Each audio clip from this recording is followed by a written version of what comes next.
Hello बच्चों, welcome to all in SR study point.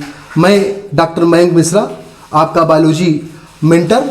आप सभी को आज क्लास 10th बायोलॉजी का फर्स्ट चैप्टर लाइफ प्रोसेस यहाँ पर बच्चों में स्टार्ट करने जा रहा हूँ।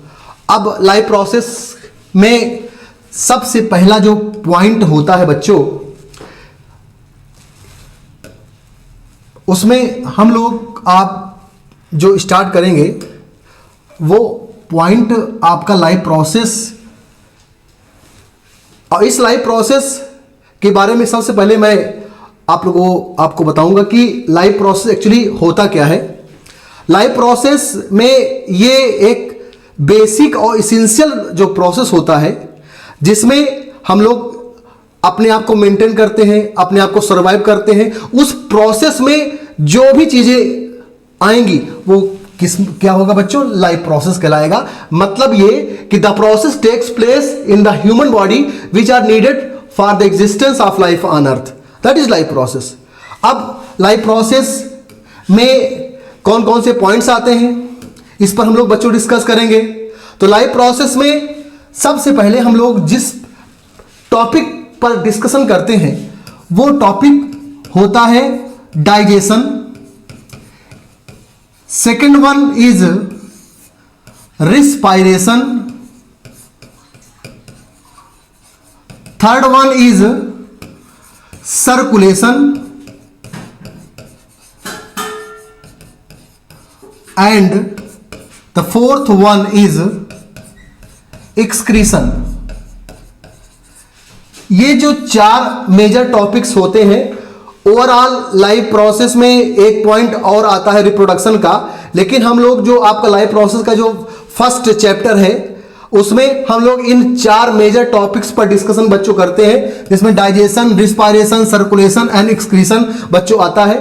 अब हम लोग सबसे पहले आज जिस टॉपिक पर डिस्कशन करेंगे वो टॉपिक है डाइजेशन। डाइजेशन को ओवरऑल हम एक समरी के रूप में आज यहां पर बताएंगे। इसके बाद नेक्स्ट क्लासेस में इसको और डिटेल से बच्चों हम पढ़ाएंगे। सबसे पहले मैं आपको बता देना चाहता हूं कि जैसे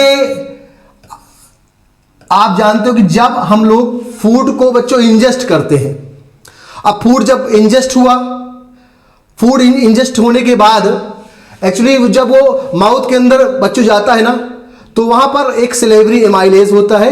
आप कह सकते हो कि जो मैक्रो मॉलिक्यूल्स फूड के सब्सटेंसेस हैं वो माइक्रो मॉलिक्यूल्स में धीरे धीरे फर्स्ट एक तरह से डाइजेशन की प्रोसेस यहीं से शुरू हो जाती है आपके माउथ में ही।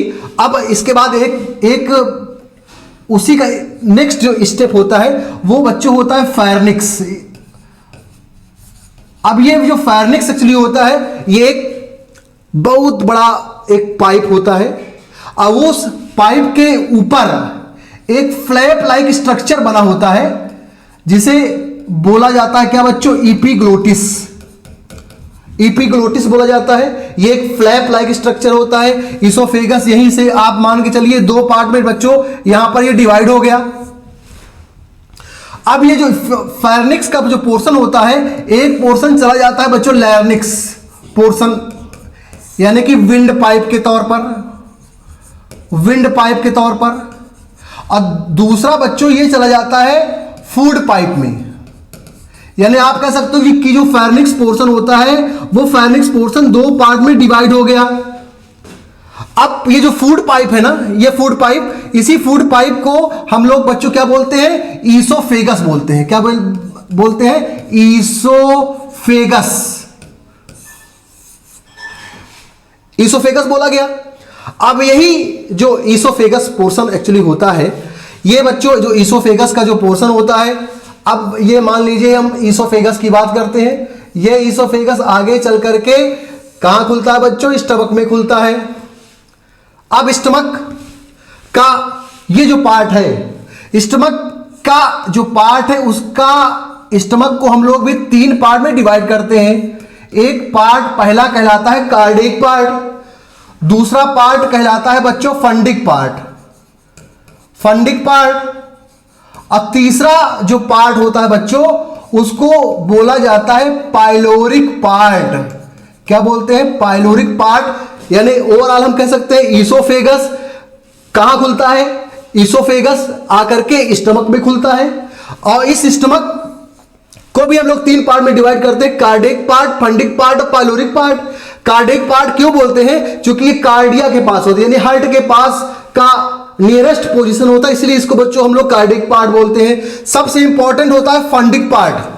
फंडिक पार्ट क्यों इंपॉर्टेंट होता है, क्योंकि इसमें बच्चों क्या होता है, गैस्ट्रिक जूस होता है और साथ ही साथ पेप्सिन एंजाइम होता है। अब आप देखिए गैस्ट्रिक जूस में क्या है, इसमें होता है बच्चों हाइड्रोक्लोरिक एसिड होता है, हाइड्रोक्लोरिक एसिड होता है।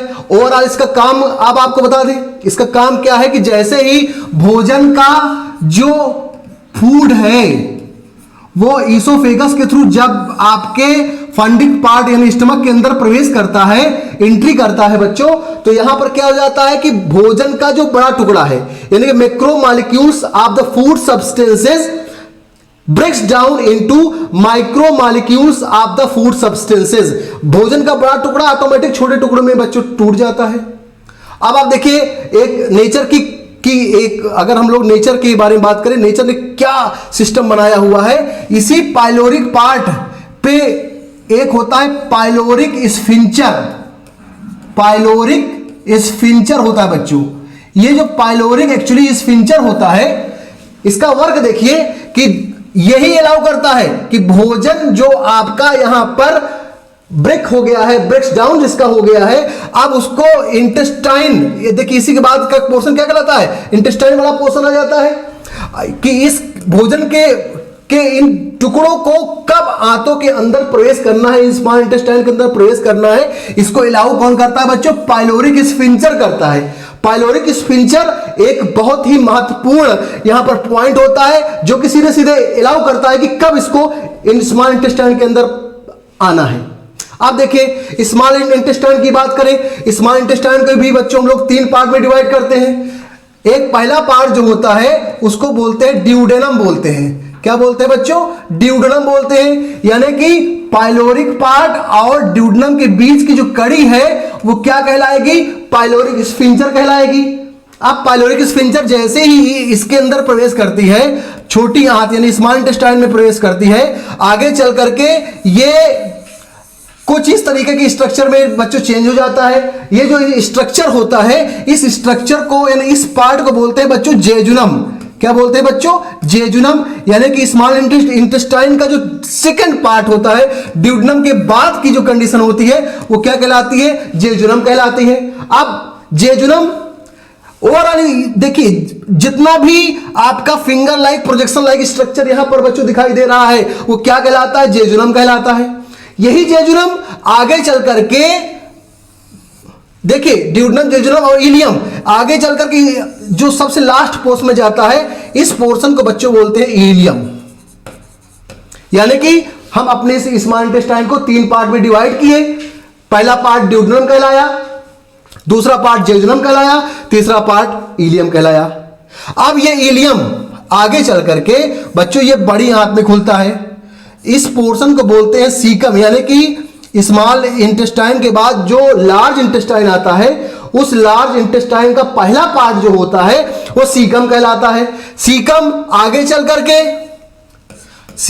चल करके बच्चों कोलन पार्ट में डिवाइड हो, कोलन पार्ट में आगे बढ़ता है सीकम। ये पोर्शन पूरा ओवरऑल जो आप दिखाई दे रहे हो, ये वाला पोर्शन, ये कोलन को भी 3 पार्ट में डिवाइड किया गया है।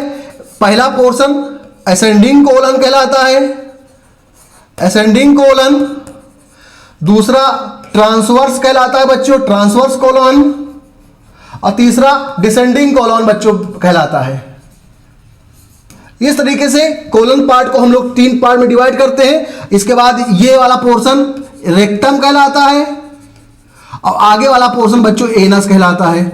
ओवरऑल ये एलिमेंट्री कैनाल की जो ये समरी मैंने आपको बताया, इसका डिस्क्रिप्शन हम लोग नेक्स्ट टॉपिक पर हम लोग इस पर डिस्कस करेंगे। एक समरी के तौर पर मैं आपको बता देता हूं कि एलिमेंट्री कैनाल का ये पोर्शन फूड पाइप जो कि ईसोफेगस कल आया, आगे चल करके ये स्टमक पोर्शन में आकर के 3 पार्ट में डिवाइड हुआ, कार्डिक, फंडिक और पाइलोरिक। फिर ये ड्यूडेनम, जेजुनम और इलियम इसका स्मॉल इंटेस्टाइन वाला पार्ट हुआ, और फिर हम लोग स्मॉल इंटेस्टाइन के बाद लार्ज इंटेस्टाइन के बारे में हम लोगों ने डिस्कस किया। ओवरऑल इसकी समरी मैं आपको फिर से ब्रीफ कर रहा हूं कि इसको नेक्स्ट टॉपिक पर एक एक पॉइंट पर हम लोग बच्चों डिस्कस करेंगे। Thank you very much for this class.